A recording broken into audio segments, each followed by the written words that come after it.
हमारे साथ अखिलेश यादव जी हैं। सर, वक्फ बिल लाने की तैयारी है सरकार की, क्या रणनीति रहेगी विपक्ष की, क्या कहेंगे? देखिए, वक्फ के खिलाफ जिस तरह का कानून भारतीय जनता पार्टी ला रही है, समाजवादी पार्टी और अन्य दल इस तरह के परिवर्तन के खिलाफ हैं। और अगर हम इतिहास उठा करके देखें भारतीय जनता पार्टी का, अखिलेश जी आज वक्फ बिल वक्फ जो बिल लेकर के आ रही है, भारतीय जनता पार्टी का इतिहास जिस तरह के फैसले लिए अगर हम देखें, उससे कहीं ना कहीं जो परिणाम भारतीय जनता पार्टी चाहती थी वो नहीं आए। भारतीय जनता पार्टी का हर फैसला वोट के लिए, अपने लोगों को खुश करने के लिए। ये वक्फ बिल के खिलाफ समाजवादी पार्टी है, पहले भी थी, आगे भी रहेगी। जिस तरह के संशोधन भारतीय जनता पार्टी कर रही है, वो पूरा कंट्रोल अपने पास चाहते हैं। जो एडमिनिस्ट्रेटिव पावर है वो पूरा का पूरा अपने पास रखना चाहते हैं। इस देश ने वो समय भी देखा है कि जिस समय एडमिनिस्ट्रेटिव गलत फैसले की वजह से भारत की जो संस्कृति रही, भाईचारा रहा, उसके खिलाफ खाई पैदा की है। और अगर हम इनका जो फैसले लिए अगर पलट करके देखें, एंग्लो इंडियन बिल जिसमें कि सदस्य एक बनता था, चुन करके आता, वो अपॉइंट होता था, वो बिल ले लिया वापस, वो आरक्षण छीन लिया।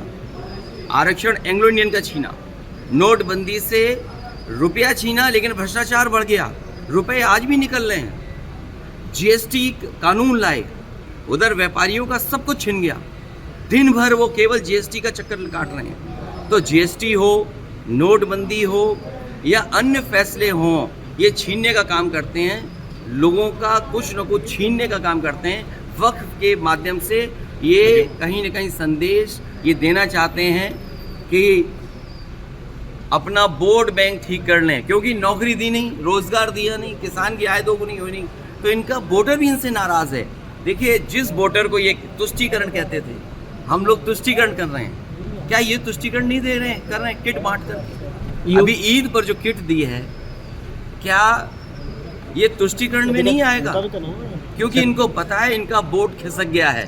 अभी तक तो ये हिंदू भाइयों को गुमराह करते थे, अब इनकी कोशिश है कि मुसलमान भाइयों को भी गुमराह कर दी। योगी सर, वो कह रहे हैं वक्फ पे विपक्ष आदित्यनाथ गुमराह कर रहा है। सर कह रहे हैं कि वक्फ पे विपक्ष आप गुमराह एंग्लो कर रहा है। इंडियन इन्होंने छीना, क्या विपक्ष ने गुमराह किया? आपने आरक्षण छीना, जो यहाँ पर लोकसभा में चुन करके आते थे, असेंबली में अपॉइंट होते थे, तो वो छीना आपने। नोटबंदी पे आपने कहा कि आतंकवाद खत्म हो जाएगा, इनके लोगों को माफ़ी मांगने जाना पड़ा। क्या आप सोच सकते हो? फौज के गलत फैसले की वजह से, हालांकि नई बात बनती है ये कहने की है, लेकिन फिर भी कह रहे हैं, एक घटना ऐसी हुई जिसमें इनको माफ़ी मांगनी पड़ी फौज के बड़े अधिकारी को जाकर के, जो गलत इनकाउंटर हुआ था।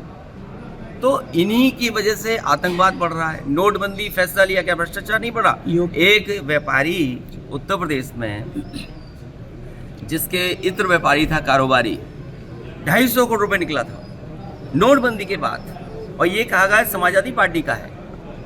जब इनकी बदनामी हुई, इनका फैसला गलत हुआ, इन्होंने अपनी बदनामी छिपाने के लिए समाजवादी पार्टी के जो पूर्व एमएलसी, उसके घर पे छापा मारा।